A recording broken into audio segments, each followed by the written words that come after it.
짧지만 깊이가 있는 역사 공부, 품격 있는 새로운 인문학, 신용환의 역공 지금부터 시작합니다.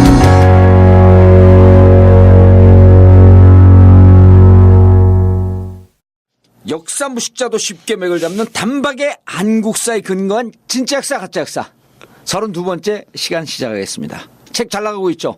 지금 2주 됐어요 이제 책 나온 지. 이 생각보다 굉장히 잘 나가고 예. 있습니다. 지금 베스트 이제 1등으로 올라갔어. 그건 아니고요. 역사 분야. 이제 그때쯤 됐으면 올라갔으니까. 예, 거의 1, 2등 상위권에 올라가 있죠. 네. 예. 그리고 전체 베스트셀러에도 아주 높은 순위를 예. 점유하고 있고요. 근데 통장 번호 알려달라고 안 그래? 좀 팍팍 꽂아야 될 거 아니야. 인싸가 나오면 좀 팍팍 꽂아야 될 거 아니야. 분기별로 들어오잖아요. 뭐. 그래요? 네. 그래서 하여튼 그동안 몇 달 분기별로 돈 많이 들어온 걸 뭐라 그러는 줄 아세요? 뭐라 그래요? 분기탱천. 진짜. 분기탱전. 진짜 돌아다니면서 공통적인 얘기가 뭐냐면 진짜 최강욱 변호사님하고 같이 하는 거 너무너무 진짜 도움 받고 예. 정말 어떻게 이렇게 봉도사님을 이렇게 잘 감당하냐고 수고했다고 저한테. 예. 이 진짜 어때? 그런 얘기. 자, 오늘 함께 하실 분, 단박의 한국사 쓰시느라고 개고생하신 심쿵쌤. 예, 심영환입니다. 예. 그리고 또 읽어줘야지. 예. 예. 또 읽어야 돼, 이거. 뭐. 뭘 읽어요 그냥 머리말에 등장하는 최강욱 머리말에 등장하는 뭐라고 등장하냐면 이거 읽어줘야 돼. 그래야지 궁금해서 사지. 내 이름은 어디 있는지 잘 없어. 진짜 역사 가짜 역사로 풀어내는데 큰 도움을 주시는 최강욱 변호사님께 깊은도 2번 썼어. 이거 5자야? 깊은 감사를 드립니다. 뭐 깊은 감사라고 제대로 써 있잖아요. 내가 눈이 잘 안 보이는구나. 이런 황당한. 예. 그런 최강욱 변호사. 예. 제가 태어나서 처음 머리말에 등장해 본. 예. 아니 그리고 제일 앞에다가 막연히 기대했던 바를 가능하게 해준 예. 정봉주 전 의원님. 막연히 가능하게 해준 사람 정봉주지 이게. 막연히 가능하게 해준. 무슨 소리예요? 조선일보식으로 읽어야지. 막연히 가가능하게 해준. 그냥 별 도움 없이 막연히. 아니에요, 진짜. 예. 야, 왜 편집장님이나 작가님보다 앞에 나온다는 건 엄청난 예우인데. 그러니까 어디 있어요? 정봉주 맨 앞에 편집장님이. 있잖아. 편집장님 다 뒤에 있잖아요. 정봉주 정치고자 다음에 박병순 편집장님, 예. 방상호 사면발이? 작가님. 근데 박경수 편집장님 한 게 뭐 있어? 근데 사모님이 맨 마지막에 나오는 걸로 봐서는 예. 뒤로 갈수록 실세구나. 그러면 원래 슈퍼스타는 제일 마지막에 나오잖아요. 그러네요. 아니 편집장님 해주신 게 많죠. 왜요? 이 그림 아이디어도 예. 제가 이렇게 막 진짜 못 그렸거든요. 이게 좀 예. 그랬는데 그거 하자고 그러고. 시작이 반이라고 내가 하자 그런 게 반이고 그게 시작이야. 나머지 사람들이 반을 갖고 나눠 먹은 거야. 그래요, 맞아요. 저분이 여자분이죠? 네. 예, 여기 계속 그때 오시는 키 크신 분. 네. 키 아니 안- 키 않고? 네. 예. 난 크게 크게 봤지. 아담하신. 별책 프로 연표. 우리 지난번 저거 할 때 그리고 콘서트도 오셨잖아요. 네. 아이 봤어. 끝까지 물어주마 그것도 제안한 글쎄, 사람 예. 전국 광팬 예. 그 끝까지 물어주마도 온라인에서 계속 잘 팔리고 있습니다. 꾸준히 나간다 꾸준히. 진짜? 예, 계속 나가요. 네. 왜냐면 우리가 한 달에 100권씩 사거든. 역사 전쟁이 꾸준히 잘 나오고 예. 있습니다. 예. 네. 그거는 이제 그만 그건 혼자 통장에만 꽂히잖아. 아이 좀 껴줘요. 다 잘랐는데. 저는 하여튼 개인적으로 나는 역사 전쟁이 훨씬 더 좋은 책이라고 생각해요. 아니 이것도 재밌어요. 이거. 좋은 책이라고. 이건 재밌는 책이고 재밌고 유익한 책이고. 예. 역사전쟁 사지 말고 이거 단박에 한국사만 사세요. 까다로워. 자, 3.1운동 2번째 시간이에요. 네. 그러니까 사실은 지난 시간에 이제 민족이 무엇인가에 대한 좀 진지한 성찰도 얘기했고요. 예. 3.1운동의 어떤 좀 화려한 면의 의미를 좀 찾자 이런 얘기를 했더라면 오늘은 이제 교과서에서 안 가르쳐주는 3.1운동을 좀 깊이 보는. 예. 그래서 좀 우리가 통상에 대강대강 알고 있는 이야기 이면을 좀 자세하게 얘기 좀 해봤으면 좋겠습니다. 나는 이 책 중에서 예. 가장 인상적인 페이지가 319페이지예요. 예. 예? 예. 319페이지. 여기 일제가 이제 무자비하게 3.1운동을 탄압하는 대목이 나오거든요. 예. 그거로 시작돼 오늘 시간이. 예. 근데 거기에 당시 총독이 뭐라 그랬냐면 하세가와 요시미치 총독이 예. 추호의 가치도 없이 추호. 예. 뭔 얘기 하나 했네. 추호 김종인 선생이 떠오른 거야. 예? 추호의 가치도 없이 엄중 처단한다. 처단한다.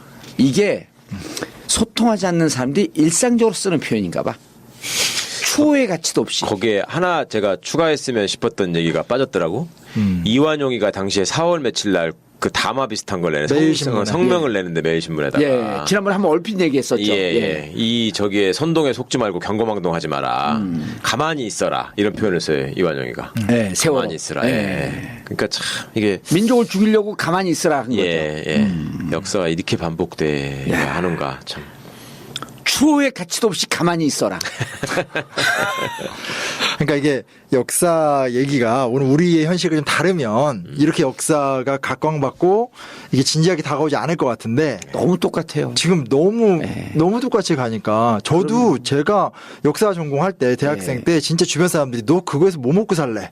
혹은 너 그거 하면 뭐 선생이나 해 뭐 이런 식의 선생님을 비하하는 게 아니라 그러니까 좀 현실과는 거리를 둔 이야기로 다 생각했고 저도 그렇게 생각을 했거든요. 그냥 교육 문제에 대한 고민이었는데 이런 걸 이렇게 어떤 팟캐스트에서 떠들게 되고 사람들이 이 역사를 갖고 너무나 심각하게 고민을 토로하고 또 사실은 이 책을 그러니까 뭐라 해야 되나 이 책을 굉장히 많은 사람들이 기다렸더라고요. 그러니까 그 방송을 들으면서 방송 진가역이 우리가 수백 개월 동안 해왔잖아요. 그거 보면서 고민하고 제발 책이 빨리 나와라. 그러니까 책이 그냥 나왔다고 제가 온라인에 첫날 올리자마자 바로바로 구매가 돼서 저는 이제 뭐 그냥 당연한가 보다 했는데 편집장님이 그런 사례 진짜 없다고 그러면서 이제 진행이 되는 거 보면 이게 이제 물론 여기서 이렇게 봉도사님이 어떤 주도하에서 진행이 된 거지만 굉장히 많은 사람들이 오늘날의 문제를 해결하고 싶어서 과거 역사로 좀 대답을 찾는 그럼요.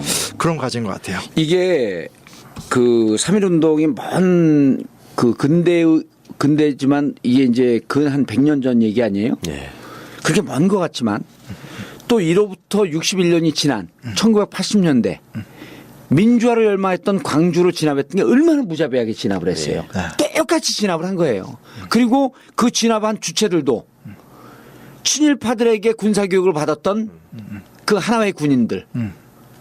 그러니까 친일파가 진압한 거나 이때 일본군이 진압한 거나 61년 뒤에 광주항쟁을 진압한 그 세력은 뿌리가 같은 거예요. 그리고 그들이 지금도 우리 사회의 주도 세력이 되어 있고 그래서 우리는 다시 민주주의를 또 해야 되는 절실함에 빠져 있고 그 말씀을 드리고 싶었는데 그러니까 이때 이제 헌병 경찰이잖아요. 예. 그러니까 광복을 하고 해방을 쟁취하고 그러면 헌병이나 경찰이라고 하는 것이 어떻게 보면 얘네들의 압제나 그 군림의 상징이었던 조직들인데 그러면 우리나라가 생겼을 때 헌병은 완전히 달라진 모습의 헌병이어야 하는데 안두희가 헌병이었습니다. 안두희가. 안두희가 헌병이고 그 다음에 그 정승화를 체포하면서 그 80년 쿠데타가 일어날 때 그 체포하러 간 놈들이 헌병이고 그렇죠. 총 쏴가지고 사람 죽이고 이랬던 놈들이 헌병이고 경찰은 지금 뭐 저기 광주항쟁 얘기하셨지만 그때는 군인이 그런 거잖아요. 지금 백남기 선생 물대포로 쏘고서 퇴임한다는 놈이 끝까지 미안하다고 안 하고 그 말 한마디를 경찰이라는 놈이 그리고 지네 식구들끼리 거기 모여가지고 맞아. 아버지가 자랑스럽습니다 이 지랄하고 있는 게 내 새끼만 내 자식 내 가족만 소중하고 다른 사람의 목숨은 그렇게 해야 되는 것인지 그 뒤를 잇는 경찰은 또 참 그분은 너무 어처구니가 없어서 짜증나가지고 진짜 그러니까 그렇게 문제 제기를 했는데 또 권력의 중심부에 있는 사람들은 자기들과 연관되어 있기 때문에 그냥 임명을 강행하고 그러니까 거기서 지난번에 퇴임한 민중은 개돼지다라고 하는 게 이 사람들의 생각이 고스란히 나온 거예요. 그렇다니까요. 그러니까 경찰이 참 슬픈 게 전에 한번 저가 이제 무슨 대학원에서 그 형법 관련 이렇게 세미나 하는 수업인데 거기 이제 듣는 학생들이 경찰도 있고 변호사도 있고 검사도 있고 형법이니까 뭐 이렇게 있어요. 판사도 있고. 그러니까 이제 교수가 그 법원에서는 뭐 가인 김병로 선생, 뭐 사도법관 김홍섭 판사, 뭐 이러면서 뭐 법조 삼성 해가지고 이렇게 하는 사람들이 있거든. 그런 사람들이 있는데 검찰은 내세울 만한 사람이 누가 있냐? 검찰. 검사 중에 하도 없으니까 요새 누구를 세우냐면 이준 열사가 옛날에 검사였다고 갖다 붙여가지고. 그래요? 그래. 그래갖고 저 이준 열사 동상 제막식을 하고 막 그랬었어. 법무연수원 이런 데다가. 그러니까 이준 검사 열사라도 출신이에요 진짜? 아니 이제 그때 그냥 뭐 그 부서에 잠깐 맡았나 보죠. 잠깐 그 비슷한 저걸로 했는데 그냥 갖다 붙일 데가 없어요. 그렇게 한 거예요. 시스템이 조선은 이렇게 왔다 갔다 하잖아요. 그럼. 무슨 이렇게 분리돼 있는 게 아닌데. 그러니까 그것도 참 이준 열사가 들으면 짜증날 일이야 사실은. 그지? 근데 이제 그나마라도 있는데 경찰은 누가 있는 말이야. 경찰은 노독수리 같은 놈밖에 없는 거야. 아무리 찾아봐도. 와, 그냥 그나마 하나 있는 게 그 저기 최능진인데. 예? 최능진이는 아들이 또 최필립이네.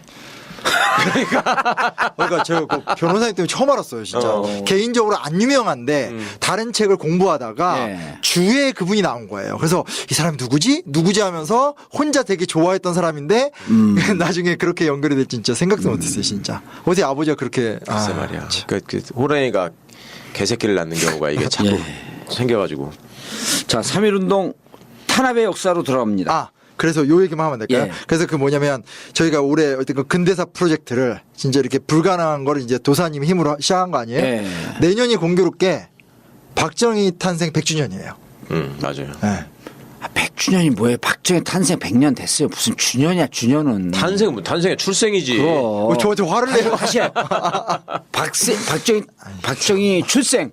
그러니까 이제 두 분은 이제 예. 그런 걸 맡으시고요. 저는 이제 객관적인 역사가에. 탄생이라고 하는 것은 무슨 그 탄생은 그러면 안 돼요. 지식적인 용어가 아니에요. 왜 그럼요. 탄생해? 누가 탄생을 했어? 정봉주 탄생 이런 건 말이 돼.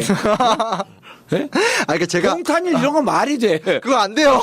그러니까 제가 하고 싶었던 말은 뭐냐면 이거 이제 근대사 됐잖아요. 근데 예. 이제 뭐 얘기 나오다가 우리 현대사도 할 거잖아요. 예. 근데 이제 편집장님이 선생님 현대사는 잘 안 팔려요. 뭐 이렇게 얘기를 막 하더라고요. 그러니까 예. 보편적인 독서 시장에서 현대사가 많이 외면을 받나 봐요. 예. 근데 내년에 공교롭게 저희가 이제 시즌상 이거 끝나면 이제 현대사로 넘어가잖아요. 예. 딱 맞아요. 그러니까 그 시대 이슈 속에서 저희가 이제 또 한번 쫙 이제 어떤 역사적 그러면 과제를 박정희 100주년에 박근혜는 국정교과서를 바치고 심영화는 단박양국사 현대편을 바치는 거구만. 같이 바치는 거죠. 왜 거기다 안 쓰는 거예요? 저만 이렇게. 이게 현대편이 또 나와요? 아이고 지난번에 얘기했잖아요. 모르는 것처럼. 근데 현대편은 근대편 보니까 현대편 나오는데 현대편은 훨씬 더 재밌어요. 왜냐하면 현대편은 요 근대편은 실제 인물. 그리고 현대편은 살짝 그 근대편은 좀 드라이하잖아요. 네. 현대편은 실제로 그 상황을 조금 더 리얼하게 쓸 수 있어요. 네. 그리고 쓰고 나와서 얘기하잖아요. 그 증인의 얘기를 또 거기다가 다시 가피를 하면서 접목을 시켜버려요. 네네네. 그럼 얼마나 리얼해. 그리고 그분이 얘기한 게 자기 기억에 의해서 부분적 기억일 수 있기 때문에 사료를 찾아서 보충을 하면 되는 거예요. 네네. 예. 네. 충분히 나오는 거죠, 그게. 네. 그래서 훨씬 더 소설적 가치도 있고. 네. 바로 기억이 나는 역사들이니까. 네네. 내가 다 섭외해놨어요, 벌써. 나올 사람들. 민청학년. 그렇죠? 인혁당. 네. 다 해놨어요. 한일 국교 정상화. 반대. 6.3 시위. 예, 6.3 시위. 이걸 다 해놨어요. 네. 6.3시 하면 이명박이가 나오겠네. 지난번에 그 건국절 갖고 야단 쳤던 그 어르신 광복회. 예. 그분 한번 그 초청해갖고 얘기해달라는 그 주문이 있더라고. 그러니까 좀 별도 예. 에피소드로 그런 거 가끔 좀 해도 좋지 않을까요? 하시는 게 좋을 것 같아요. 건국절을 그런 분들한테 얘기를 듣는 게. 예. 우리가 뭐 젊은 사람들만 나와서 팟캐스트 해야 되나? 그러니까요. 예. 그리고 그게 어떤 자료 보존적 가치도 큰 거 그렇죠. 같고, 예. 예. 그건 좋은 것 같은데요. 예. 예. 그분이 또 힘드시면 방송하다가 양해를 구하고 막걸리도 한 잔씩 드리고 또 그냥 드시고 하고. 그거 진짜 좋은 예. 것 같아요. 예. 가시죠. 네, 오늘 이야기를 해보겠습니다. 그러니까 오늘은 이제 일단은 탄압을 당했죠. 추후에 네. 가차도 없이 엄중 처단하라고 했고요. 일본 내각도 똑같은 말, 엄중한 조치를 취하라라고 얘기합니다. 이 당시 우리나라 그 경찰과 헌병 총병력이 14,341명이 있었고요. 조선에 파견된 군대가 23,000여 명 정도였다고 합니다. 3.1운동이 절정이던 4월에는 당연히 이제 본토로부터 부대가 증파돼서 들어왔는데 정말 기분 나쁜 게 경고 없이 실탄 사격을 하라는 지침이 하달이 되는 거죠. 예. 80년 5월에서도 실탄 사격을 했잖아요. 경고도 없이 이때도요. 그러니까요. 예. 예. 그래서 뭐 그거 계속 이어지죠. 뭐 제주 4.3 때도 예. 그랬고. 그래서 경고 없이 실탄 사격을 하라는 지침이 하달돼서 이제 우리가 알고 있는 유관순의 죽음이나 제암약살 사건 같은 그러니까 이게 경고 없이 실탄 사격을 할 정도니까 얼마나 잔인한 행동들을 많이 했겠어요. 그렇죠? 하게 되고요. 사람들이 조금 모르는 것 중에 하나는 뭐냐면 문용기 만세 살해 사건이 있어요. 그러니까 문용기라는 분이 태극기를 들고 막 만세를 외치니까 이 일본도 당황했잖아요. 그러니까 예. 일본 순사가 칼을 뽑아서 오른팔을 내리쳐서 잘라요. 이 오른팔이 나간 상태에서 이 문용기가 왼손으로 이제 태극기를 다시 들고 예. 확 하니까 또 왼손을 자르고 그래서 결국 이제 다리로 만세 운동을 하다가 두 다리가 다 잘려서 사지로 돌아가신 사건이에요. 그래서 그 옛날에 제가 그 뭐 국정화 때 유관순 누나 갖고 논란 많았었을 때 황당한 댓글이 뭐였냐면 유관순 누나처럼 독립운동한 사람이 없다. 근데 왜 교과서에서 유관순 누나를 빼냐 이렇게 막 반박을 했던 사람이 있었거든요. 예. 유관순 누나가 훌륭하지 않았단 말이 아니라 무수한 사람들이 사실은 유관순 누나처럼 고통을 당했거든요. 그 상징 중에 하나가 유관순인 거지. 예. 그래서 이 문용기 같은 문용기 살해 사건도 끔찍하잖아요. 근데 당시 일경 기록을 찾아보면 문용기처럼 현장에서 이렇게 막 살해당했던 사람들이 부지기수였다라는 예. 거죠. 그렇게 되고 뭐 사망자만 아무튼 7,645명. 그걸 자기들이 기록을 또 다 남겨놨어요? 그러니까 기본적으로 일제시대 연구는 일본 문헌들을 연구하면서 연구를 하게 되는 구조라고 하더라고요. 그게 제일 정확하니까. 네. 축소하려고 그랬을 거 아니에요? 그렇긴 하지만 얘네들은 그래도 나름의 어떤 시스템을 갖고 있었기 때문에 기록도 체계적으로 정리를 하고 그다음에 이제 수사 기록이나 재판 기록이나 이런 것들이 남아 있으니까 걔들의 시각이긴 하지만 팩트 면에서는 어느 정도 일정 정도의 네. 예. 사료적 가치가 굉장히 높게 인정을 받는. 네. 그래서 아무튼 뭐 사망자 한 7,645명, 부상자 45,562명. 그리고 진압 도중에 불탄 가옥 724호, 뭐 교회 뭐 59동 등등등. 이게 이제 조금 기록마다 다른데 대강 이 정도 수준에서 엄청난 이제 탄압 속에서. 그래서 이제 이때 이제 지난 시간에 얘기했듯이 천도교나 기독교가 적절했잖아요. 그래서 기독교인이란 이유만으로 죽임을 당하기도 하고요. 이런 기록은 그 일본 그 기록에 나와 있는 네네. 수치인가요, 이런 게? 네네네. 그래서 지나가다 그냥 폭행을 당하는 경우도 있고 예. 집단 학살극. 여성들은 이제 잡혀서 수사 과정에서 이제 그 보복성 성폭력, 강간 이런 것들도 굉장히 많이 진행이 됐고요. 그래서 거기다 이렇게 잠깐 이렇게 짧게 일화를 썼는데 너무 잔혹해서 예. 이런 일화들로 이제 일본도 사실 당황한 거죠. 그러니까 당황하니까 이제 강력하게 이제 막 찍어 누르면서 이제 진압을 했던. 그렇게 하면서 처참하게 사실은 3.1운동이 이제 끝나게 되는 거죠. 예. 그러고요. 예. 그러나 분위기가 너무 엄숙해져서 제가 너무 안타까운 이야기고요. 이제 근데 우리 역사책에 이렇게 잔혹하게 그 진압한 구체적인 얘기들을 잘 안 하죠. 안 나오죠. 예. 교과서에는 그냥 드라이하게 그러니까 교과서가 왜 안 할까 그걸? 그러니까 두꺼워지든지 아니면 없든지 둘 중에 하나가 돼야 돼요. 왜냐면 예. 아예 없으면 선생님들이 자료를 디테일하게 구해서 얘기를 하든지 아니면 두꺼우면 그걸 뭐 하나하나 좀 보면 되는데 이게 애매해서 왜냐면 암기 위주의 교육이니까 그냥 팩트만 딱. 그러니까 제가 그걸 왜 묻냐면 네. 그 이제 제가 미국에 있을 때 보면 미국 그 사가요. 예. 읽든 안 읽든 엄청 두껍잖아요. 걔는. 무척 두꺼워요. 예, 예, 예. 뭐 600페이지, 700페이지 맞아요, 상세하게 되어 있는데 또 그 책도 재밌게 써갖고 예. 소설 역사처럼 쭉 애들이 읽어요. 맞아. 근데 그 그림도 중에서 차고도 많고. 그리고 그 중에서 뭐를 외워서 시험에 나오는 게 아니라 전체 흐름에 대한 이해니까 재밌게 보는 거예요. 근데 우리는 외울 것만 하는 게 외우고 나서 돌아서면 다 잊어먹잖아요. 그러니까. 근데 이런 잔혹하게 진압한 역사 이게 아픈 거 아니에요? 그렇죠. 우리의 조상들이 이렇게 비참하게 죽어갔는데 예.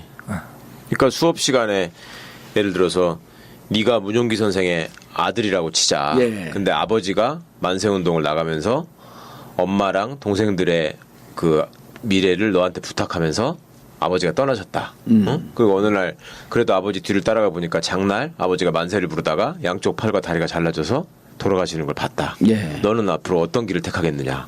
이런 것들을 얘기해서 애들 사이에 토론을 하는 거야. 예. 나는 아버지의 뜻을 받들어서 아버지는 아버지대로 할 일을 하셨지만 아버지가 나한테 가족을 지키라고 하셨기 때문에 그쪽으로 해서 나는 이런 일을 해서 열심히 일하는 게 나라를 위한 길이라고 생각한다. 이렇게 말하는 학생도 있을 거고 예.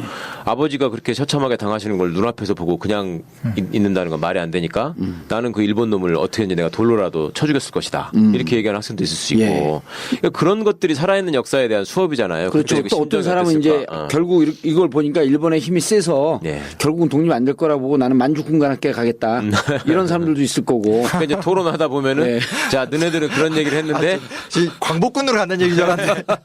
이 와중에 그 저기다가 저 만주에 가가지고 군인이 돼서 돌아와가지고 저렇게 우리 민족을 진압하는 군인이 돼야 되겠다 생각하면서 떠난 놈이 있다. 예. 어? 그래 그럼 걔에 대해서 어떻게 생각하냐?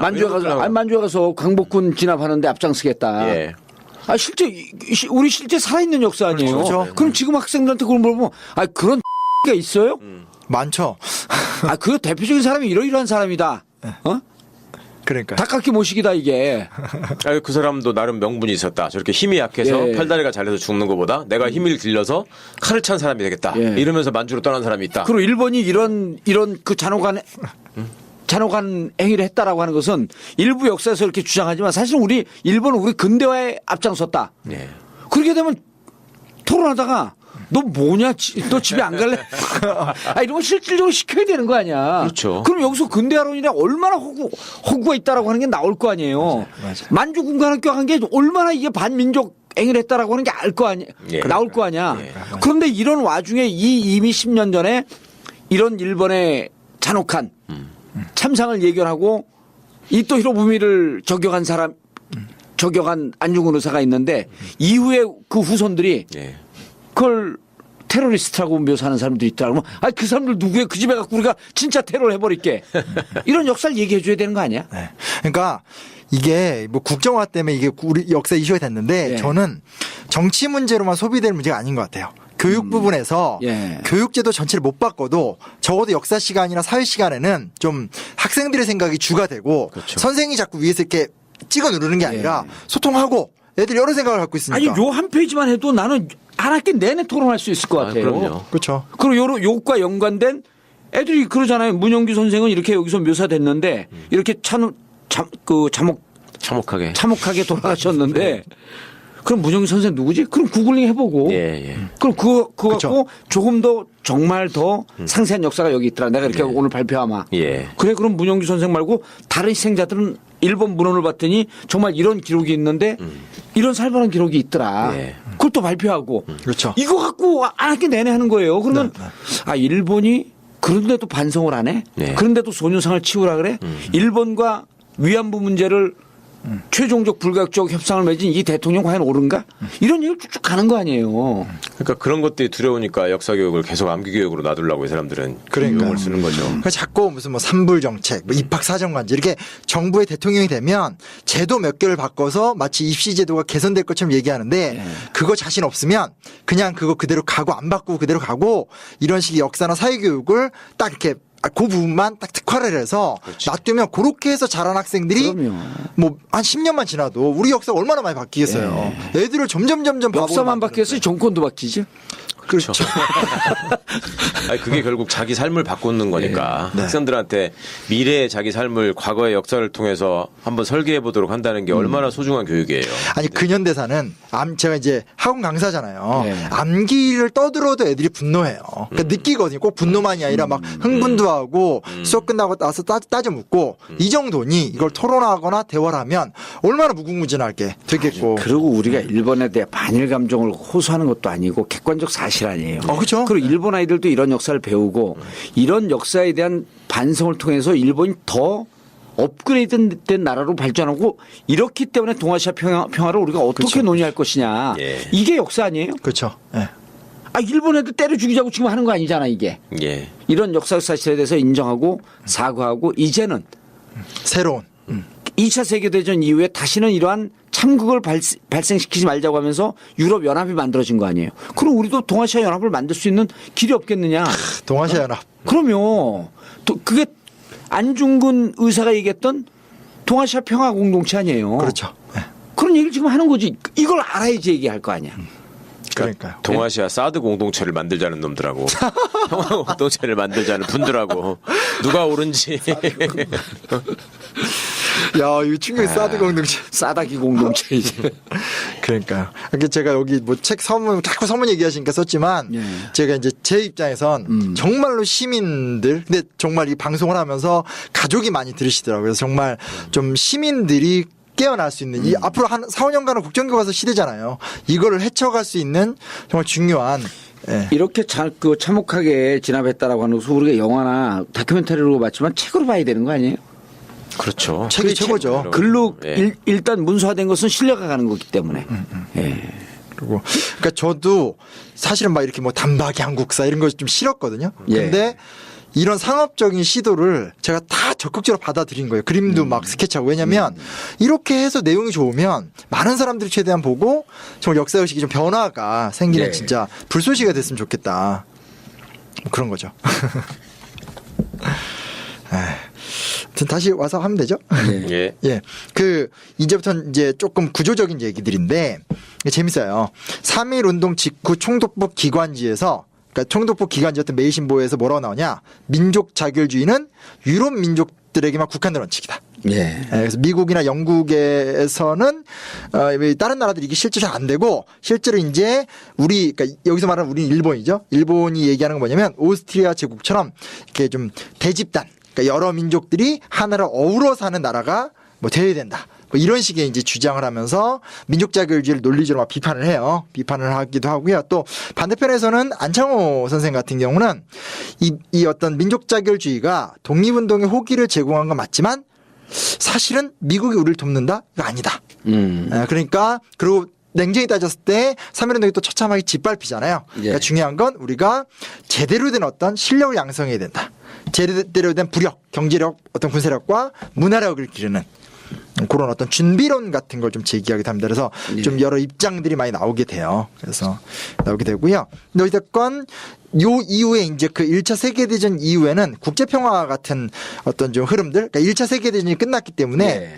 어떤 전 세계적으로 야, 이거 전쟁하지 말자 또 이런 분위기도 있었기 때문에 3.1운동 이후 1920년대로 들어가면 전반적인 분위기가 좀 실력을 기르고 독립운동을 위한 어떤 체계적 준비라고 이런 논의들이 좀 많이 나올 수 있는 배경이 좀 되었다라고 좀 보시면 좋을 것 같습니다. 예. 그리고 세계적으로도 사회지단원의 시대가 좀 꺾이고, 왜냐면 자기들도 열강들도 전쟁하면서 피를 많이 봤잖아요. 예. 그러니까 이제 뭐 영국의 러셀이라든지 또 이제 아나키즘의 대부였던 크로포트킨 같은 사람들이 나오면서 이제 어떤 좀 서로 간에 협력하고 의지하는 새로운 어떤 상호 공동체 세계를 만들자. 정의, 인도 이런 어떤 개념 같은 게 또 이렇게 좀 막 풍미를 하게 되고 예. 뭐 이런. 근데 여기서 되게 중요한 게 뭐냐면요. 그러면서 저번에 이제 도사님께서 독립운동이 민주주의로 이어진다 뭐 이런 얘기 하셨잖아요. 예. 여기도 되게 재밌는 게 3.1운동을 하나하나 검토하면서 이제 사람들이 어떤 생각에 도달하게 되냐면 우리 민족의 독립이 단순한 우리 민족의 독립만이 아니라 세계의 정의와 평화를 이끌어내는, 그러니까 자유가 실현되는 세계사적 가치다. 라는 식의 내적인 어떤 논리로 확산이 되어가는 모습들도 아, 이런 게 대단히 진짜 위대한 민족이야, 이런 걸 보면. 네, 그럼요. 그러니까요. 예. 그러니까 뭐 무슨 식민지 근대화 이런 게 되게 유치한 거고 하나하나 과정 속에서 우리의 경험을 세계사적 가치로 이렇게 만들어나면서 또 우리의 생각이 또 성장하고 이런 모습들이 막 연이어서 이제 일어나게 되는 거죠. 그래서 그런 모습들을 좀 찾아볼 수 있고요. 그 좀 재밌는 거는요. 그 중에서 좀 1920년대 때 민족주의자들 사이에서는 민족개조론 같은 게 뜨는데 동아일보의 그 창간 강령이라고 해야 되나요? 거기에 이제 문화주의를 재창함 이런 말이 이때 이 영향 속에 나온 거래요. 그래서 지금도 동아일보를 사보면 그 끝에 이제 문화주의를 재창함 이런 말이 이때 동아일보는 지금의 동아일보는 아니었죠. 정신이. 민족주의였죠. 때는 그렇죠. 예. 사실은 동아일보는 좀 오랫동안 그래도 그 정체성을 유지했죠. 그렇죠. 예, 예. 그래서 그 말은 이제 그대로 써 있고. 그래서 이제 그리고 뭐 좀 다른 경로긴 하지만 김구도 우리가 해방이 되면 남의 나라 침략하는 국가가 아니라 문화적으로 풍성하고 유력한 나라가 되자. 예. 이게 되게 의미가 있는 게 뭐냐면요. 세종대왕이 예전에 제가 지난번에 세종대왕 얘기할 맞습니다. 때 가장 의미 있는 대목 아니에요, 거기. 네네. 그래서 조선도 가장 최고의 국력 때 꿈꿨던 게 문화국가였던 것처럼 이때도 우리가 우리의 자존과 독립을 한 다음에 강력한 제국주의 국가가 되는 것이 아니라 세계 평화에 이바지할 수 있는 문화국가가 되겠다. 그러니까 그런 나라가 전 세계적으로 그렇게 많지는 않았던 것 같아요. 그럼요. 예. 그러니까 사실은 3.1운동의 성과나 교훈이 소중한 거고 다른 나라에서 그걸 따라하려고 했던 것이지. 예. 단순히 아니 자기 나라 독립하자고 외치기도 바쁜데 우리 안중근 의사처럼 동양 평화론을 얘기하고 이런 사람이 어느 나라에 있었겠어요. 그러니까요. 쉽지 않은 일이지 진짜로. 진짜 투쟁하기도 정신이 없는 때인데. 그때 선언한 것도 그러잖아요. 우리 민족을 침략해서 자기가 이 거사를 한 것이 아니고 아시아 평화를 해쳤기 예. 때문에. 예. 그건 어마어마한 철학인 거예요. 나이도 많지도 않아. 32~33살 먹어가지고 그런 얘기를 했는데. 그러니까요. 그러니까 어떤 진짜 우리나라 독립운동사를 보고 있으면 단순하게 독립을 지향하지만 그 독립의 결과를 언제나 염두에 두는 그러면서 어떤 세계화 호흡하는. 그래서 우리가 한국사 책이긴 하지만 좀 어떤 이런 동아시아적 세계사적 관점 이런 것들을 품을 수밖에 없었던. 제가 기획을 하기도 했지만 그냥 공부하다 보면 그 당시 독립운동가들의 세계관 자체가 세계적이고 그렇죠. 동아시아적이니까 그거를 자르면 제가 역사 왜곡을 하는 거예요. 그러니까 이제 맨 처음에 이제 기획 단계보다 책이 점점점 이렇게 내용이 커질 수밖에 없었다. 그러니까 대한민국의 독립 문제를 얘기하기 위해서 먼 시간 기차를 타고 가서 레닌을 만나잖아요.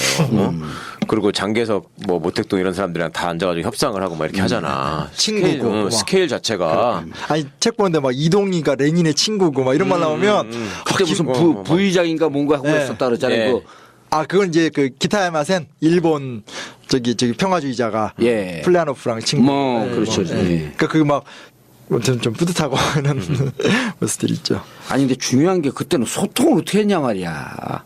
말이 어떻게 통하냐고요? 아니 그 먼 쪽에 가고 우리나라 네, 얘기하고 그러는데 그 사람들하고 어떻게 연락하고 만났으면 그러게 말이야. 그러니까 그 진짜 기이한 거야. 정말 격동하는 세계사 속에서 막 이제 새로운 사상들이 막 되고 네. 하니까 이거를 당장 여기서 일본 놈들 몰아내는 데만 중점을 둔 게 아니라 그 사상을 어떻게 받아들여서 우리 민족이 어떻게 어떤 나라를 세워서 어떻게 가야 하는 이걸 계속 끊임없이 고민한단 말이죠. 그렇죠. 응? 그러니까 그죠? 그런 세계사적 관점을 어떻게 갔냐고. 글쎄 그게. 말이에요. 그러니까 그리고 막 몽골 통해서 가고 뭐 저 위쪽으로 가고 배 타고 가고. 아, 공부를 많이 한 사람들도 아닐 터인데. 그러니까 많이 했으면 옛날에 기회도 없었을 거고. 그 어떤 자존심을 지키려고 했던 것 같아. 그러니까 그 전까지 쭉 문화적으로나 여러 가지 면에서 우리가 일본보다 앞서 있다고 생각을 했는데 네. 갑자기 엎어져가지고 나라가 이렇게 되니까 소위 말해서 그 면면한 그 선비 정신을 지키려고 했던 입장에서는 야 저런 놈들한테 어떻게 우리가 밀리냐 이런 거에 대한 그게 되게 아팠던 거 아닌가 난 그 생각이 들더라고. 반대편에서는 연구가 많이 되지는 않은 것 같은데 예. 어찌됐건 유교 문화 영향도 있는 것 같아요. 그렇죠. 이런 험한 데서 문화국가 같은 걸 얘기한다는 건 우리가 어떤 한민족의 예. 유구한 역사 속에서 만들어진 문화적 성취 이런 거에 대한 굉장히 어떤 자부심 같은 거 그건 좀 그런 그 매개는 이제 세종이라고 하는 뿌리도 있었던 그렇죠. 거고. 그러니까 당시에 나라를 지키고 나라를 다시 세우고자 하는 사람들은 이런 차원에서 생각을 했는데 오늘날 무슨 뭐 식민지 근대화라는 이런 거 하는 뭐 일본이 전기불 들어오게 하고 전봇대 세워주고 발전소 만들어줬으니까 어? 그 덕에 발전한 이따위 소리를 하고 있으니 그 사람들은 좀 나요. 내가 정권을 다시 재창출하겠다. 내가 앞장서서. 아, MB. 정말 초록이 도색이야 진짜로. 아니 처음 받게 죽겠어 이거는. 그러니까 이건 뭐냐면 정권 교체되면 감옥 가니까 나 절대 감옥 안 가게 내 정권을 다시 만들겠어.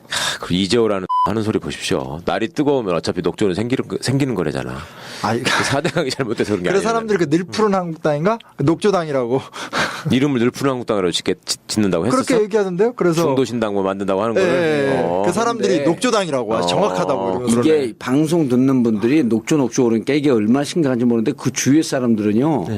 진짜 심장이 찢어지는 듯이 그 바라보는데 그거 갖고 컵으로 떠는데 안 떠져요. 아 그러니까 이게 죽이 돼가지고. 아스팔트처럼 딱딱해져 갖고 네. 안 떠져 컵으로. 아 근데 이게 이대로 계속 가면 어떻게 되는 거예요? 제가 아니 그 징그러웠던 큰빛 이끼벌레가 다 없어졌다는 거잖아. 아, 그게 왜 없어졌대요? 그런 줄 알아? 그거는 2급수, 3급수에서 사는 벌레인데 4급수가 된 다 거예요. 썩어가지고 4급수가 되니까 그게 다 죽었다는 거야 지금. 4대강 볼을 다 깨부셔야 되는 거예요. 아니 근데 만약에 이걸 계속 이러고 있으면 강이 다 썩어버리는 거지. 다 죽어버리는 거지. 아니 물이 썩었고 물이 죽으면 그건 심각. 젖줄 아니에요. 젖줄 그게. 그렇죠. 아 이거 아니 물이 썩은 나라가 어떻게 생명이 사냐고. 그러니까. 아니 저는 한때 잠깐 이렇게 잊어버리고 있다가 어느 날 트위터에선가 사진이 초록색 이게 네모난 사진이 딱 나오면서 네. 축구 경기장이 아닙니다. 낙동강입니다. 뭐 이렇게 나가 나왔어. 맞아, 저도 와, 나 그거 오죽 정말 뜨는가 봐. 못 뜬다니까 글쎄 말이에요. 컵으로. 그 노회찬 의원이 어디 가서 찍은 거 봤는데 네. 그냥 본인도 막 너무 놀래가지고 오 막 이러면서 막 와 진짜. 그러니까 이 녹조가 그냥 뭐 이렇게 위에 물이 좀 이렇게 그 푸른색 녹색으로 변하는 게 아니고 이미 젤리가 됐다니까. 그러니까 그러니 이거 어떻게 해야 되냐고. 아유. 그러니까 그 볼을 깨갖고 물을 소통을 시켜버려야 되는 거예요. 아니 강도 녹조고 이 사회도 녹조고 그렇죠. 언어가 소통하지 않는 불통 때문에 이 진짜 의식의 녹조가 껴버린 거 아니야 우리 사회가. 네, 그렇죠. 아유 답답해. 네? 답답한 게 아니에요. 정권 교체를 해야 되는데 이제 2022년까지 쭉 가. 그러니까 아프지 마세요. 야, 근데 이 문화주의 이런 거 할 때 진짜 우리가 세종을 공부를 안 했으면 모르는데 세종도 우리 조선의 역사를 가장 융성할 때 예. 타국을 침략하지 않고 문화적으로 융성한 국가가 된 거 아니에요. 그러니까 어느 나라 역사를 봐도 이렇게 아름다운 역사가 없었던 아니 거예요. 그리고 이게 얘기할 수도 있어요. 뭐냐면 사실은 조선은 예. 송나라를 모델로 삼았던 나라거든요. 예. 왜냐면 중국의 송나라가 사대부 중심 국가니까. 근데 그걸 이제 우리가 막 자존심 상할 필요가 아니라 봐라. 우리가 당신의 나라의 이런 가치를 공명해서 이런 걸 이뤄냈다 하면서 또 중국과 대화할 수 있는 포인트도 있는 거고 실제로 또 보면 뭐냐면 실천의 부분에서는 중국에 송도 못한 걸 우리가 또 한 거 되게 많거든요. 조선 왕조의 유교 문화 자체를 보면 또 그런 거를 두고 또 이제 그런 나라와 이렇게 어떤 열등감이나 이런 걸 느끼는 게 아니라 또 소통할 수 있는 도구도 저는 그렇죠. 될 수 있다고 생각하거든요. 프랑스 사람들이 우리가 그리스 로마 문화 못 만들었다고 열등감 갖고 있지 않잖아요. 충분히 어떤 고전 문화로 공감해주면서 또 대우도 하면서도 우리는 또 우리의 길을 얘기할 수 있는 거고 또 좀 그런 부분에서는 좀 소통이 필요하고 하여튼 이런 독특함을 우리가 스스로 좀 자부심을 가질 필요가 있는 것 같아요. 왜냐하면 이 문화주의는 진짜 다른 나라에서 찾아볼 수가 없거든요. 그러니까 실학도 이게 실학이란 말을 쓰지만 지금도 실학이란 말 쓰면 안 된다는 학자들이 많거든요. 왜냐하면 정약용 같은 사람의 생각이 너무 중국에서 나타난 실학이나 일본에서 나타난 거랑 흐름이 달라요. 워낙 성리학의 영향이 강해서 그걸 극복하면서 조선판 업그레이드 성리학이거든요. 그렇기 때문에 우리만의 또 고유한 모습이 나오기 때문에 그런 것처럼 이 문화주의도 사실은 정말 한국판 독특한 문화주의. 근데 뉴라이트가 뭐라고 하는지 아세요? 문화주의는 한마디도 얘기 안 하고 민족자결주의밖에 또 얘기를 안 해요. 하지만 속 터져 미쳐버릴 것 같아요. 네. 그럼 민족자결주의 얼마 가지도 않은 건데 그거만 얘기하면서 마치 뭐 그게 대단한 것처럼 얘기하면서 그게 우파고 그러면서 이승만이 계승했다. 근거도 없는 얘기하고 이건 한마디도 안 해요. 이게 진정한 우파. 그렇죠. 네, 진짜 우파들의 주장이지. 그렇습니다. 근데 이제 여기서 한 말 이제 들어가면서 논란이 생겨요. 그러니까 뭐냐면 이제 그러면 그 문화주의를 어떻게 이뤄갈 것이냐를 두고 이제 뭐 천도교 계통의 잡지였던 개벽 같은 데서는 노동 문제, 뭐 여성 문제 이런 얘기들을 하면서 농민 문제 같은 것들을 얘기하면서 구체화를 시키는 거죠. 그러니까 인민이 탄생했는데 그 인민의 정체성에 대한 고민들을 막 이제 하기 시작한 거고요. 요때부터 이제 이광수가 싹 이제 이 뭐라고 하지 이렇게 이게 비틀어져요. 그래서 얘가 뭐라고 그러냐? 민족의 독립보다는 민족 차별을 개선해야 하고 민족의 독립보다 민족성 자체를 개조해야 된다. 그러니까 이런 말을 비트는 거 그렇죠. 보면 긴 듯 아닌 듯 하고 마치 우리가 민족의 독립을 얘기하는 게 조금 뭐 천박한 것 같고 되도 않는 것 같고 어거지 부리는 것 같기도 하고. 좋은 머리로 잔대가리를 굴리니까 저런 말을 하는 거죠. 왜곡을 하는 거죠. 그러니까 왜곡을 하는 거죠. 민족 독립도 하고 민족성도 개조해야 되는데 독립을 하지 말고 민족성을 개조하자. 뭐 이런 식으로 얘기를 해버리니까. 그러니까 독립을 안 하고서는 불가능한 거 아니에요, 이게. 그렇죠. 민족성 개조라고 하는 것은 민족의 정체성을 찾고 거기에 단점은 없애고 장점은 계승하려고 하는. 네네네. 이게 민족성 개조 아니에요. 그쵸. 그러니까 개조라고 하는 게 우리 민족의 기본 정체성이 무조건 잘못됐기 때문에 뜯어고치자가 아니고. 그렇죠, 그렇죠. 기본적으로 독립을 찾고 그 위에서 우리 민족이 어느 방향으로 나갈 것인가. 그럼 어떠한 더 개량이 그 발전된 민족성을 가져갈 것이냐 이런 논의를 해야 되는 거 아니야. 네네네. 근데 야 독립 그거 힘들고 안 되잖아. 그냥 빨리 민족성을 먼저 개조하면 뭔가 돼도 될 것 같아. 이거 어리버리하게 들으면요 이게 더 그럴싸해 보여. 아니 이게 영향력을 미치니까 예. 이제 이광수, 최린 같은 사람들이 자치론을 이제 나중에 나오겠지만 예. 하고 거기에 이제 나중에 친일파로 가게 되는 거죠. 왜냐면 지금 우리가 이렇게 사는 것도 우리 민족의 민족성이 천박한 거고 예. 그러니까 나의 민족성을 개조하기 위해선 일본과 좀 타협을 해야 되고 이런 논리로 가니까요. 그러니까 이거를 이광수의 스승이었던 예. 안창호가 몇 차례에 걸쳐서 직접적으로 비판을 해요. 근데도 안 고치고. 이런 거야. 파란색을 입고 있다가 빨간색을 확 입으면 사람들이 금방 아니까 파란색 옷을 입고 있다가 슬그머니 보라색으로 입었다가 슬그머니 주황색으로 왔다가 그냥 빨간 옷 입는 거예요. 그러니까 서서히 가는 과정인 거지 이게. 그렇죠. 그렇죠. 네. 답답한 모습이죠. 그러니까 이제 이미 머릿속으로 이 사람은 일본한테 패배한 거죠. 그러면 자기 합리화를 해야 되니까. 그렇죠. 그리고 구도를 만들어야 되고. 예. 이게 프레임워크야 그때 당시에도. 그리고 예전에 얘기했지만 이거 바람 폈잖아요. 예. 그래서 와서 예. 그러니까 자기의 사욕을 합리화시키는 도구로도 썼고. 맞아. 이 역사적으로 보면 위인이 몰락할 때 옛날 그리스 로마 신화에서는 위인이 몰락할 때 그 오만 때문에 무너진다 그러잖아요. 예. 근데 이 현대사에서 인물들이 몰락할 때 보면 사사로운 이익을 맞아. 공익으로 포장할 때 예. 그렇죠. 그러면서 무너지는 거예요. 지금 정치인들이요. 야당이 왜 이렇게 맥을 못 추냐고 보면은 배지를 단 것이 자기가 국가를 위해서 헌신하기 위해서 정치를 시작했잖아요. 근데 달고 나서부터는 달콤하거든. 그러니까 사적 이익을 공적 이익인 것처럼 변형을 시켜버리는 거야. 그러니까 헌신하지 않는 거예요. 예. 이번에 시도당 위원장 된 사람들 구체적으로 이름 한번 얘기해 볼까 또? 그러니까 당에서 못 들어오게 하지. 아, 진짜 맞는 말씀 같아요. 예. 예, 슬그머니 이렇게.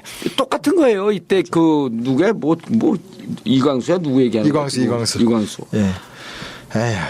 개인적으로 그렇게 만약에 개인적 비리가 없고 개인의 일탈이 없었으면 그렇게 갈 이유도 없었던 거예요. 그러니까요. 자기가 바람을 폈고 예. 바람핀 여자를 일제가 포섭을 해서 그 여자가 와서 오빠 가자고 하니까 결국은 그렇게 안창호가 말린데도 갔고 가서 뭔가 자기 명예를 지키고 싶으니까 예. 이제 민족 개조론 같은 거 얘기하면서 슬금슬금 나가서 그래서 반민특위 때 잡혀올 때 이광수가 했던 게 뭔지 아세요? 나중에 얘기하겠지만 이혼한 거 이혼.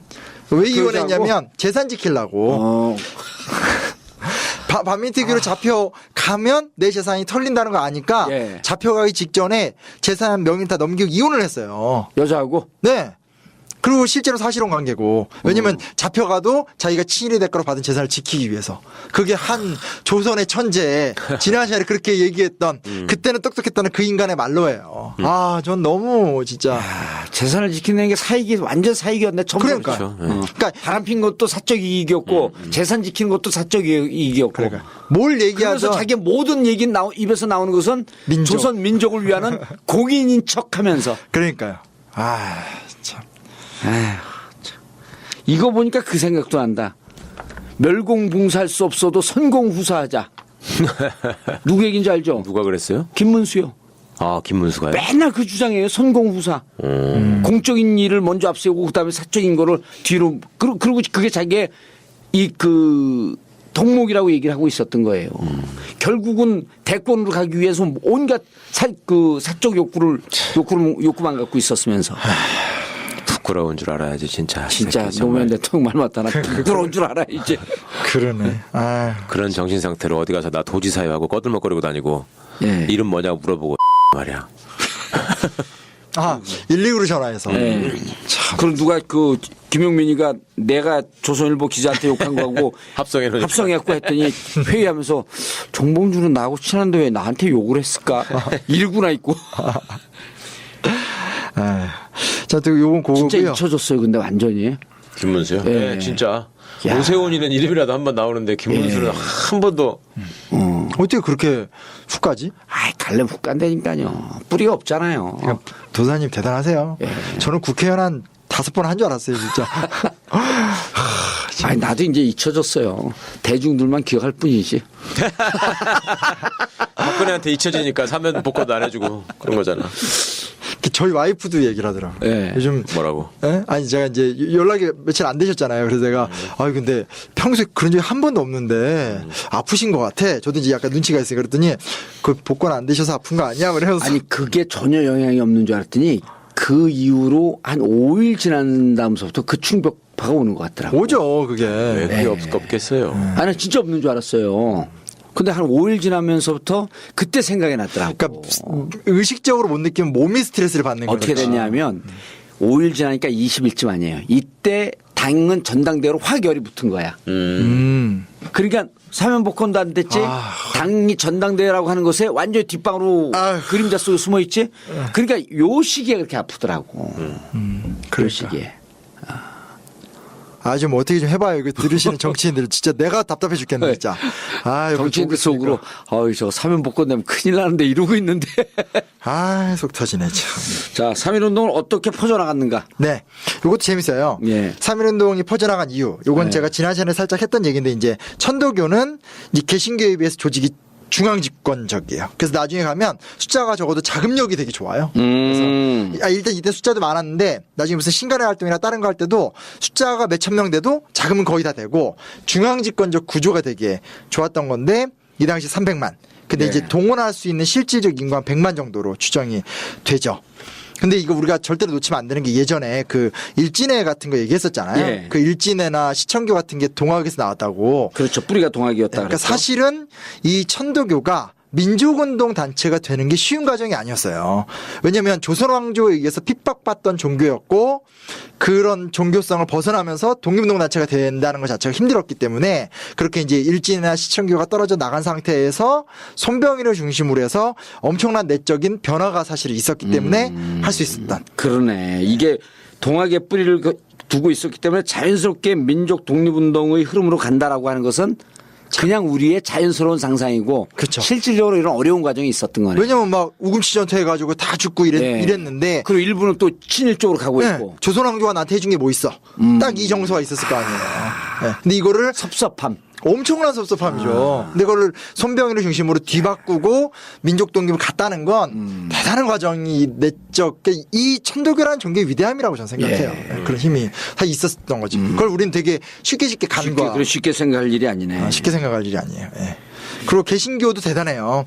이때 개신교 숫자가 한 24만 명 정도. 예. 그러니까 되게 적은 숫자였어요. 근데 이제 보면 3.1운동 당시에 기소된 게 천도교의 3배 정도, 3,000명 이상. 그러니까 무척 열심히 한 거예요 이때. 엄청 열심히 한 거죠. 독립운동을 진짜 열심히 한 거예요. 그렇죠. 예. 더군다나 개신교는 개교의 중심이니까 중앙집권하는 힘이 없고 또 선교사들이 또 되게 친일이었거든요. 그러니까 이때가 평양 대부흥운동이라고 되게 이렇게 사회 참여보다는 뭐 개인의 어떤 회심, 개인의 종교심 이런 영향도 컸고 그리고 선교사들도 너네 신앙생활 열심히 하고 교회생활 열심히 하지 이런 거 관심 갖지 마라. 이게 압도적이었거든요. 근데 이제 이 힘이 이제 확 뚫고 나갔던 거죠. 천국으로 가는 내세화된 이런 데 더 가 있었는데 네, 그걸 깨고 나간 거니까. 지금과 너무 다르죠. 그래서 사실 어찌됐건 천도교와 개신교라는 이 두 종교에 이 치열한 힘이 없었으면 3.1운동은 없었다. 그러니까요. 그건 인정을 해줘야 되는 거고요. 근데 또 되게 재밌어요. 이게 역사라는 게 이렇게 필연적으로 가는 게 아니잖아요. 막 우연으로 탁탁탁탁 막 가는 건데 되게 재밌는 게 뭐냐면 농촌으로 확산될 땐 정말 이게 별도로 가요. 그러니까 도시는 주로 천도교나 개신교의 조직화된 힘이 이렇게 쫙쫙 퍼지는데 농촌은 상간벽지까지 무슨 종교 힘이 글러가겠어요. 근데 이 동네 사람들의 강제력 있는 호소와 잘못된 소문.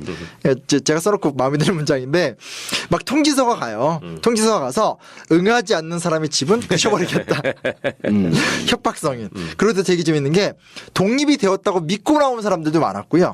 그리고 만세를 부르짖으면 독립이 된다라고 믿은 사람들도 많고 문맹률 같은 것도 고려해야 되고 아직 이때 우리 사회 상황이 지금과 똑같지 않으니까 그렇게 많이 나왔고 본인들도 막 감동을 했을 것 같아. 막 함께 모여서 막 독립만세를 이렇게 부르는데 얼마나 뿌듯해. 장난 시원하게 만세 부르고 자 막걸리 한잔 들어. 이제 독립됐어. 자 일본 놈들.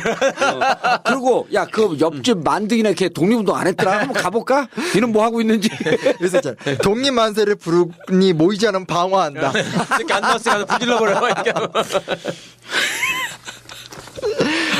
근데 이게 이제 이런 얘기를 이제 좀 나쁜 애들은 요런 것만 딱 빼가지고 이런 얘기 막 하면서 막 알고 보니까 이런 거였더라. 이건 아니고. 아니 이게 당시에 또 어찌 보면 그 주도하는 사람들의 울분까지 반영된 일종의 민도 아니에요. 자연스러운 모습이죠.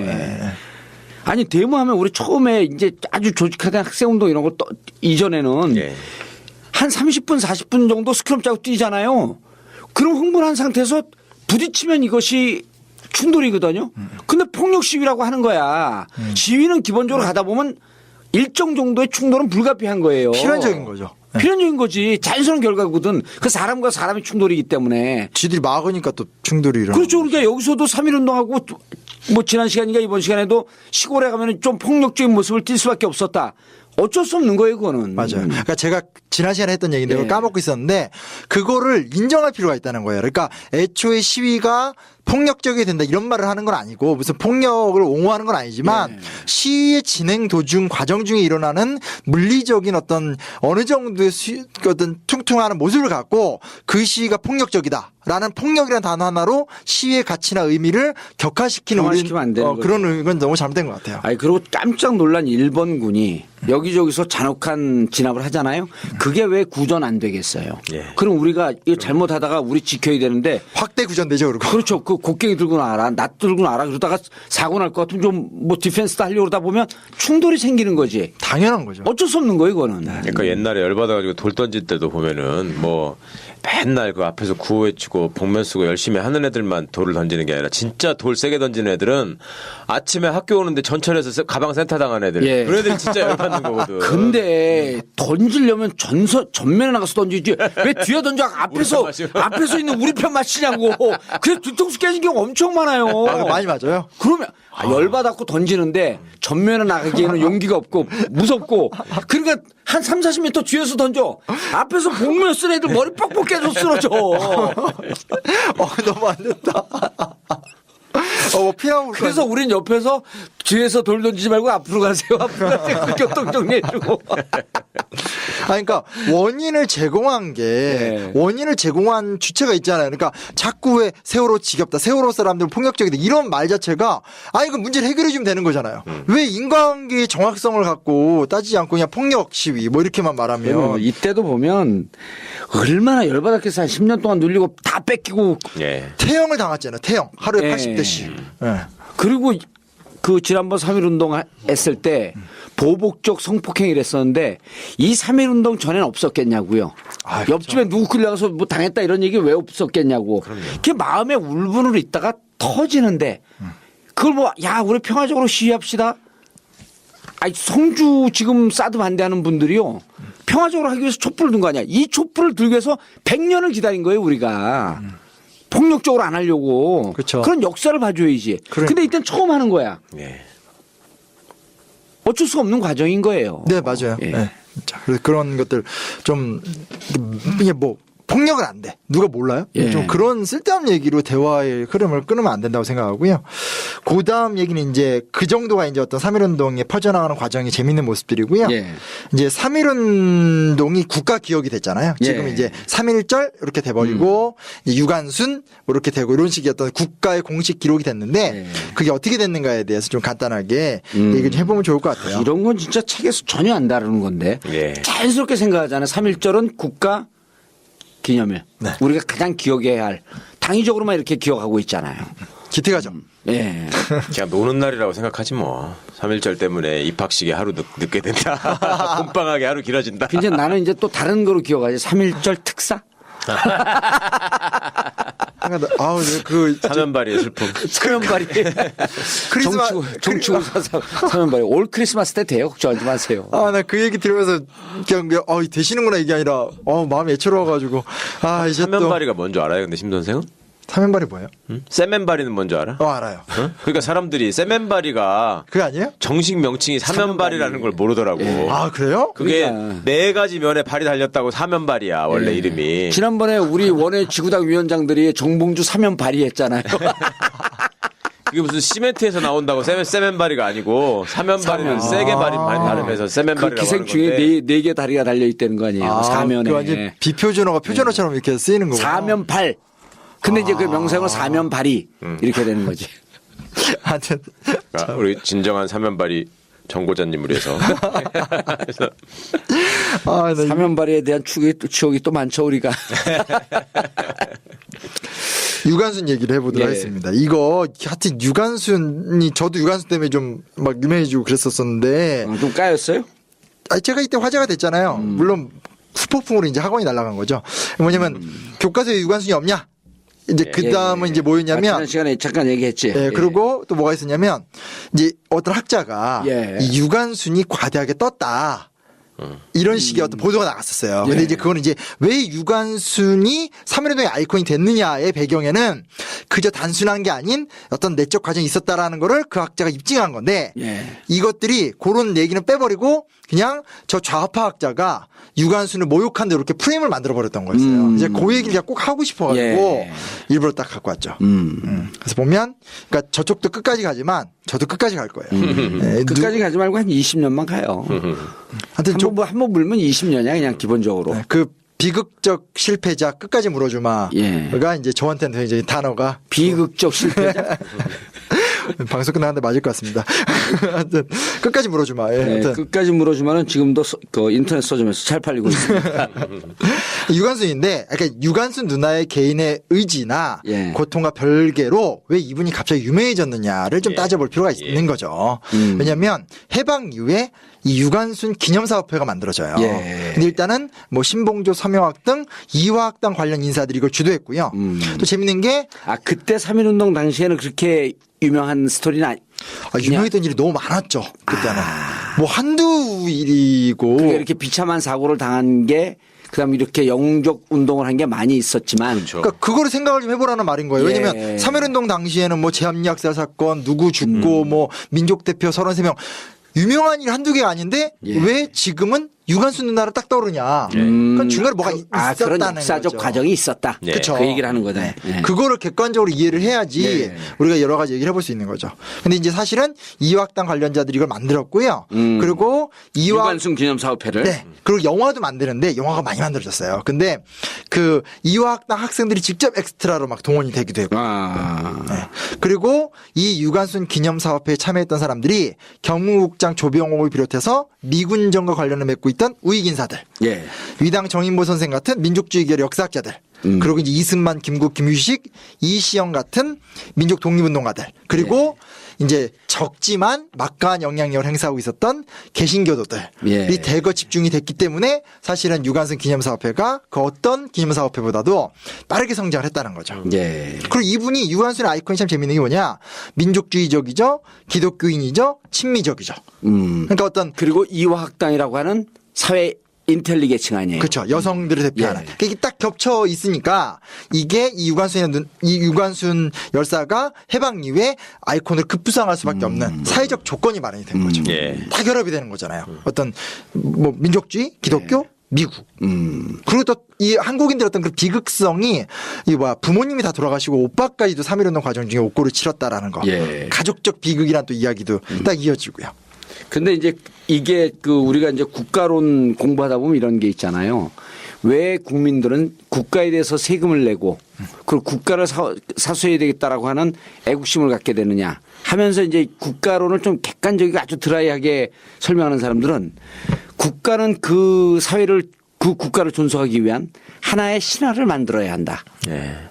그게 국가의 핵심이거든요. 네, 네. 그래갖고 우리가 그 이순신 장군, 그 다음에 을지문덕 이런 등등의 하나의 민족 실질적으로 있지만 그거를 국가 권력층에서는 그런 것을 조금 더 확대하면서 세금을 내야 하는 의무가 있는 나라. 네. 내가 헌신해야 될 의무가 있는 나라.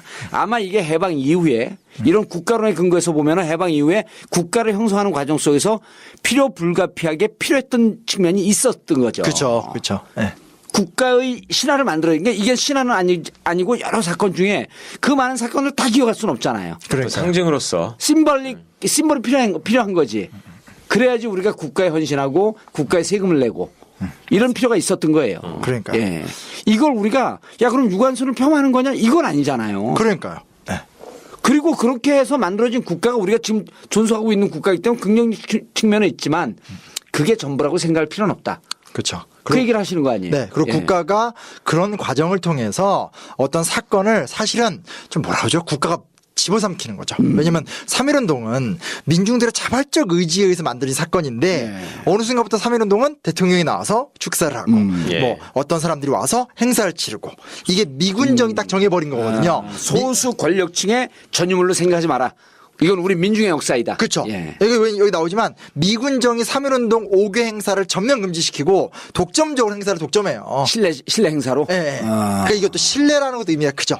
왜냐면 실외에서 행사를 해버리면 더 많은 사람이 모이고 행사 끝난 다음에 그 열기가 막 분출이 되는데 실내 행사면 참여할 수 있는 사람이 적고 미군정이 주도하는 행사가 돼버리니까 완전 국가가 다 장악하는 거죠. 그렇죠. 그리고 그 아이콘으로 유관순을 딱 끼워넣는 거고. 그러니까 3.1운동이라는 그 원대한 가치가 너무나 좀 줄어드는 이제 그런 모습이 있다는 걸 인지를 할 필요가 있다는 걸 얘기하고 싶어요. 그러네. 미군정 입장에서는 또 불안한 요소도 있었네. 저게 민족적 자긍심을 고취시켜서 그 옥외 행사를 하다 보면 그러면서 미군정에 대한 반대하는 분위기, 그쵸. 민족적 분위기 이런 거로 가는 게 좀 불편한 거죠. 할 시기였었잖아요 그때 네, 당시에. 좌익이 뭐 바로 하거나 이런 것들. 그래서 그러면서 사실 3.1절이 그런 정치적 필요가 있었던 거구나. 네. 예. 그래서 이제 오늘날 우리가 느끼는 그런 저도 똑같았거든요. 그냥 3.1절 하면 그냥 뭐 하루 쉬는 날. 왜 우리나라는 3월 2일 날 개학하지 뭐 이런 생각하게 되는 그런 날이 돼버렸다라는 거죠. 이렇게 되게 돼 유관순 열사는 거리에서 싸웠으므로 이제 3.1절 행사를 거리에서 하자. 아 옛날에 보면 우리가 진짜 그 괜찮다. 제야운동 시절에요. 3.1절 행사를 거리 파고다 앞에서 하고 그랬었어요. 아 그렇죠. 거기 모여서 만세도 하고 부르고. 근데 어느 순간 자꾸만 그걸 몰아넣는 거야 안으로. 예. 이런 거 아니에요. 그 이제 스포츠 문화 그 공부하는 사람들이 럭비를 미식축구로 만들면서 미식축구의 플레이어들이 그 흑인들이 많잖아요. 네네. 그래서 그 운동 경기장 안에다가 흑인의 분노를 몰아넣었다라고 이렇게 분석하는 사람들도 있거든. 그쵸, 그쵸. 그 스포츠 심리학 하는 사람들이 하는 거 아니에요. 네. 맞아요. 인디안, 흑인 이런 사람들의 분노를 그 안에다 몰아넣고 더 이상 밖으로 분출 못하게. 해태 타이거즈. 갑자기 생각. 그게 저거 아니에요. 전두환이 만들었던 3S 정책. 네. 이런 것, 이럴 때도 유관순 누나를 이런 그 심볼화한 게 그런 측면이 있었겠네. 그러니까 국기 개양, 그러니까 어느 날이 되면 국기를 창밖에 걸어놓는 거를 안 건다고 민족의식이 없다고 얘기하면 안 되고 그런 거 갖고 막 대통령이 한탄하고 그러잖아요. 그게 아니라 그 사람들이 충분히 편안하게 거리에 나올 수 있고 먹고 살기에 너무 떠밀리지 않고 자연스럽게 나와서 자기 심지 욕을 할 수 있는 사회 공간을 만들어줘야죠. 그게 대통령의 의무죠. 이 3.1 운동을 5개 행사로 그냥 해놓도록 만들었으면 대한민국의 민주주의 역사가 조금 더 당겨질 수도 있었겠네. 당겨질 수 있는. 그죠? 예. 그런 측면이 있네. 그 중요한 지적이다. 네. 그래요. 중요한 지적이에요. 책은 잘 팔려요? 중요한 지적을 했으면 책이 잘 팔려야 될 거 아니야. 그러니까 이런 어떤 매주 이 어떤 팟캐스트의 감동이 구매로 이어지고 있어요, 지금. 그러니까 계속 1등이야, 계속 1등. 꼭 그럴 때마다 꼭 그렇게.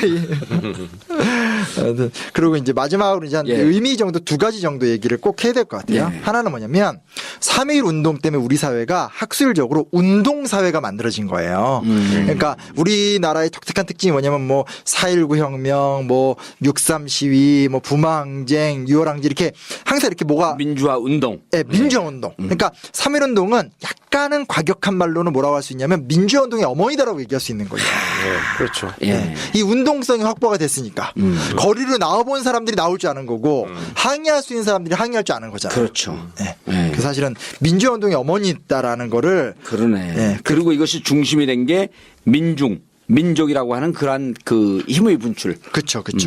그래서 어떤 학생운동, 통일운동 같은 것들도 다 이 연속선상에 있기 때문에 3.1 운동이 중요하고요. 또 하나는 뭐냐면 이 사회주의 역사도 3.1 운동 이후 본격적으로 시작이 된다는 거죠. 이것도 의미가 있는 거네. 굉장히 큰 의미가 있죠. 민중의 힘이 자발적으로 분출되는. 이게 좌빨이고 어쩌고저쩌고 하는 걸 떠나서 하나의 사조거든요. 사상의 조류야. 이건 막을래 막을 수도 없는 거예요. 객관적 사실로 인정을 해야 돼. 그리고 그런 사회주의 사상, 공산주의 사상, 민주주의 이런 것이 공존하는 것이 하나의 사회인 거예요. 이거를 통합진보당 때려부시는 이런 사회가 이게 정상적인 사회가 아니고 하고 싶은 대로 헌법에 보장하고 있잖아요. 사상의 자유. 하고 싶은 대로 마음대로 얘기해라. 판단은 국민 대중이 해라. 이 사회주의 운동이 있었다라고 이거 의미 있다라고 하니까 야 진가영 니네 좌빨 아니야? 종북 좌빨? 종북 불법 세력? 종북은 뭐 스님들 아니야? 종치고 북치고 그러니까. 이걸 보고 이 사회주의가 3.1 운동으로부터 나왔다라고 이때부터 본격화됐다라고 하는 거 이 역사 사실을 받아들여야 돼요. 북한의 역사 교과서에서도 써 있어요. 3.1 운동 이후부터 사회주의 운동이 본격화가 되었다라는 거고요. 이게 저는 의미가 있는 게 우리가 통일을 할 거잖아요. 통일을 할 적에 북한 사람들 만나서 뭐라고 설득을 하겠어요. 3.1 운동 하에서 우리가 함께 시작했던 민족으로서 역사성을 지녔다라고 하면서 그들의 역사적 과정에 대해서 어느 정도 존중을 해줘야 될 거 아니에요. 근데 이제 김밀성 그 백두혈통이 3.1 운동을 주도했다 이런 얘기는 빼야지. 그건 그렇죠. 거기도 교과서 국정화 털어내야지 얘기 그러니까요. 그러지. 근데 문제 뭐냐면 남북한이 국정화나 김일성주의 같은 왜곡된 역사관을 뽀개고 나면 뽀개고 나도 북한 사람들이 남한의 민주화 운동을 경험한 건 아니잖아요. 북한 사람들이 4.19나 6.3 시위나 6월 항쟁이나 광주 같은 걸 정서적으로 느낄 수가 없잖아요.